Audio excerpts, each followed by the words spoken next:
A black pastor gets arrested for watering plants. Yeah, let's go ahead and put up his picture. Quite unbelievable. This is in Alabama, okay? The man did nothing else but water plants. Childersburg, Alabama. The pastor was arrested after watering his neighbor's flowers over the weekend. He believes it was a misunderstanding that should have been handled much differently. Let me give you some background to this. He was actually being a good neighbor by request of his neighbors. Michael Jennings, that's the preacher, is the pastor at Vision of Abundant Life Ministries in Alabama and has been in ministry for more than 30 years. He's also a good neighbor in his hometown. He said, and I quote, "My neighbor goes out of town a lot, and they wanted me to watch their house and keep their flowers watered," said the pastor. Sunday after church services, Pastor Jennings went over to his neighbor's house to water the roses.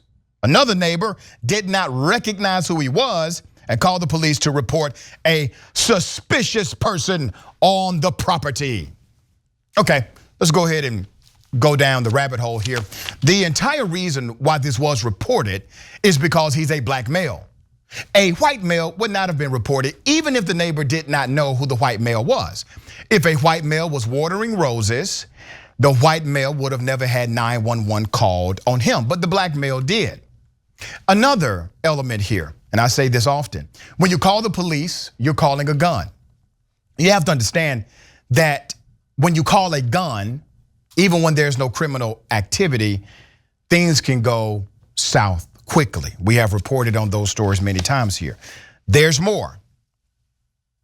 Officers responded, all right? So the cops show up, they get a 911 call. Officers responded, made contact with the pastor who did not have his identification on his persons. He doesn't have to. He's in his neighbor's yard watering plants as the neighbor requested. Pastor Jennings said he did tell the officers who he was and why he was there. All right, another element. He says, hey, this is my name, this is where I live, and this is why I'm here. I'm watering roses, right?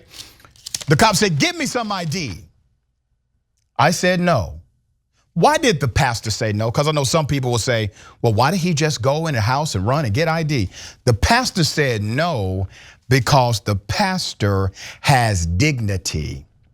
The pastor said no because the pastor refused to show freedom papers because he doesn't have to. I said no, I don't have to give ID because there ain't no crime being committed. This preacher speaks the truth. I said, but what I will do is I tell you, I am Pastor Jennings and I live right across the street, right there. And I said, you can go ask my wife, said Pastor Jennings. So now you have a very simple confirmation opportunity here. The police officer, who is a trained investigator, can simply confirm this story if he chooses. Very simple. Protocol established. He does not need to show ID. There's no criminal activity.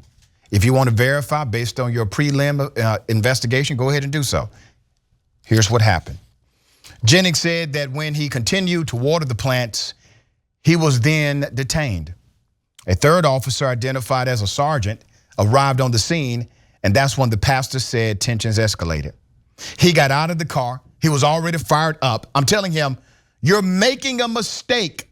This is wrong, what y'all are doing, Jennings recalled. He said the sergeant yelled back, shut up and listen. You talk too much. I said, you don't tell me to shut up. I'm a grown man.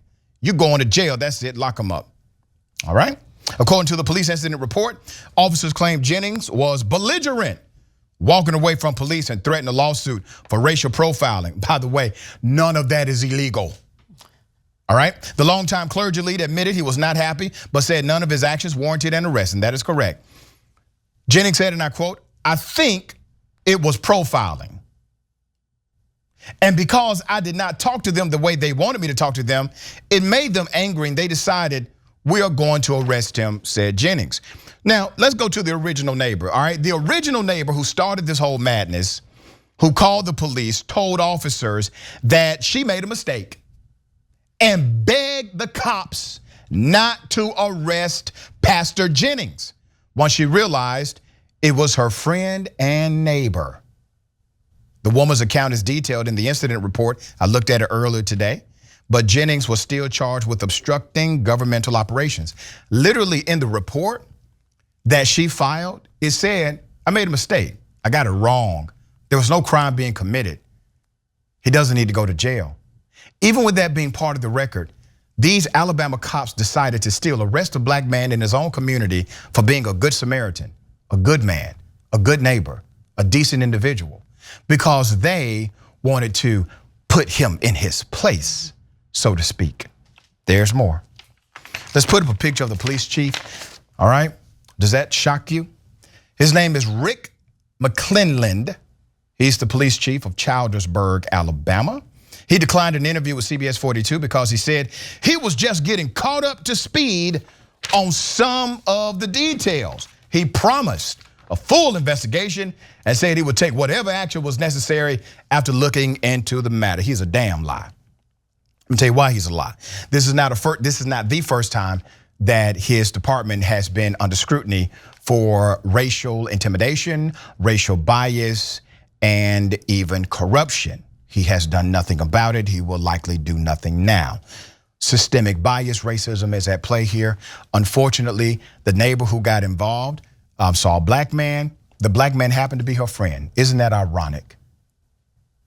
All right, we're going to continue to follow this story. The pastor is outraged. Obviously, the members of that community are standing with him. We stand with him as well.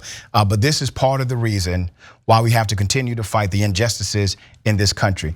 This pastor, and I'm not trying to be hyperbolic, this pastor could be dead right now, okay? This pastor could be severely injured right now. And you have to think about it in context. All he did was be a good neighbor in a community where it's strange to see a black face according to the cops or his neighbor. All right, Adrienne, attorney at law, let me probe your legal mind on this, right? What these cops did after they realized this was not a criminal suspect, can they be charged with the crime themselves? It's unlikely that they would be charged with a crime, in part because they're going to come up with various excuses and they're not going to admit that they knew better, that they knew that this individual wasn't posing a threat at all and that there was no probable cause to detain, to arrest him, no reasonable suspicion, no nothing. They're going to continue to proclaim that he posed a threat, even though it's clearly not true. It's just really sad in this situation where it seems that racism is there at the beginning, middle, and end of every bit of this story. The fact that the neighbor who says, oh, this is my neighbor and friend, she sees a black man watering plants and her instinct is, I need to call police. This is a black body here that's posing a threat. And it also speaks to the fact that she can't even recognize maybe that is my neighbor. And it's this implicit bias and way of saying you don't belong here. And also saying that your black body, just the presence of it, means criminality. And then the officers coming into play with wanting him to know his place and to put him in his place. And by virtue of the fact that he was unwilling to be put in his place and that he also had a legitimate right to be there and lived in that neighborhood, they felt that they need to make sure that he suffered to a certain extent. And then we see with the police chief essentially just blowing smoke at the incident and not going to do anything. It just shows you how our everyday lives are impacted by virtue of racism. Yeah, and sometimes we let these chiefs get away with this mess when they say, oh, I haven't wrapped my head around what really happened. First of all, you're the chief investigator, you're the head of the police, and you have access to what we do not have access to, and you're able to probe your officers, so you should know more than anybody else. And here's the other part of it. I'm glad the pastor spoke up for his own rights, because I guarantee you the vast majority of the time, the individual who is accosted in this way, they feel as if, listen, if I don't just do what they say do, something bad is going to happen to me. And they have to think about their family, their own personal lives. But it's time out for this yes or boss stuff, okay? If the pastor would have just said yes or boss, then he doesn't get arrested, okay? But we also don't get the opportunity to highlight this guy, put his name and picture back up, the chief of police. We missed the opportunity to expose corrupt agencies like his, all right? So you gotta speak up. I know it's not the most beneficial thing sometimes. Maybe it's an inconvenience, but it gives us opportunity to expose those that act in corruption.